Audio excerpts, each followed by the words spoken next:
Assalamualaikum warahmatullahi wabarakatuh. Welcome back to my YouTube channel. Oke guys, hari ini kita akan membahas tentang pentingnya bahasa Indonesia dalam komunikasi perusahaan. Banyak perusahaan multinasional di Indonesia menggunakan bahasa asing, terutama bahasa Inggris dalam komunikasi sehari-hari.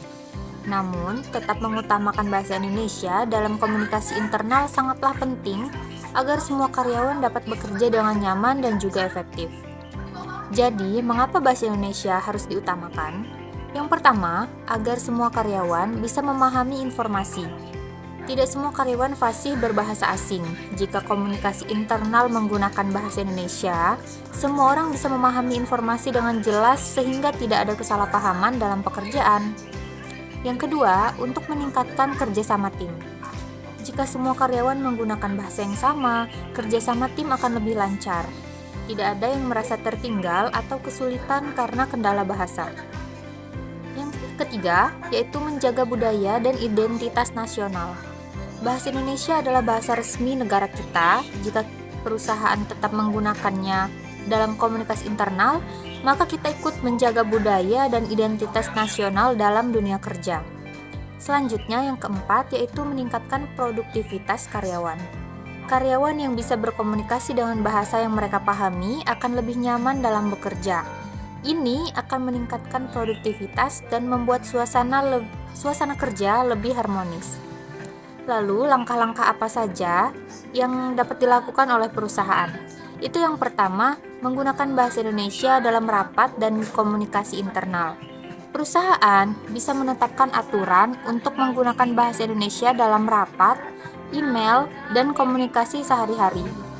Yang selanjutnya, menyediakan terjemahan untuk dokumen berbahasa asing. Jika ada dokumen penting dalam bahasa asing, perusahaan bisa menyediakan versi terjemahannya agar semua karyawan bisa memahami isinya. Yang selanjutnya, yaitu mengadakan pelatihan bahasa asing untuk karyawan. Jika perusahaan membutuhkan penggunaan bahasa asing, sebaiknya karyawan diberikan pelatihan agar mereka bisa menguasainya secara bertahap tanpa harus meninggalkan bahasa Indonesia. Yang keempat, yaitu menggunakan bahasa Indonesia dalam presentasi dan diskusi internal. Perusahaan bisa mendorong penggunaan bahasa Indonesia dalam diskusi internal agar semua karyawan bisa berpartisipasi tanpa kesulitan bahasa. Dan yang terakhir, yaitu menyesuaikan penggunaan bahasa asing sesuai dengan kebutuhan. Perusahaan bisa tetap menggunakan bahasa asing untuk keperluan tertentu, misalnya dalam komunikasi dengan klien internasional, tetapi tetap menggunakan bahasa Indonesia dalam urusan internal. Jadi guys, dari pembahasan kita kali ini, kita dapat menarik kesimpulan untuk mengutamakan bahasa Indonesia dalam komunikasi internal perusahaan sangatlah penting agar semua karyawan bisa memahami informasi dengan baik, bekerja sama lebih efektif, dan merasa nyaman ada di lingkungan kerja. Meskipun bahasa asing tetap diperlukan dalam beberapa situasi, perusahaan bisa menerapkan kebijakan yang seimbang agar komunikasi tetap lancar dan tanpa mengabaikan peran bahasa Indonesia itu sendiri. Oke guys, bahasa adalah jembatan komunikasi. Dengan mengutamakan bahasa Indonesia, kita bisa menciptakan lingkungan kerja yang lebih inklusif dan juga produktif.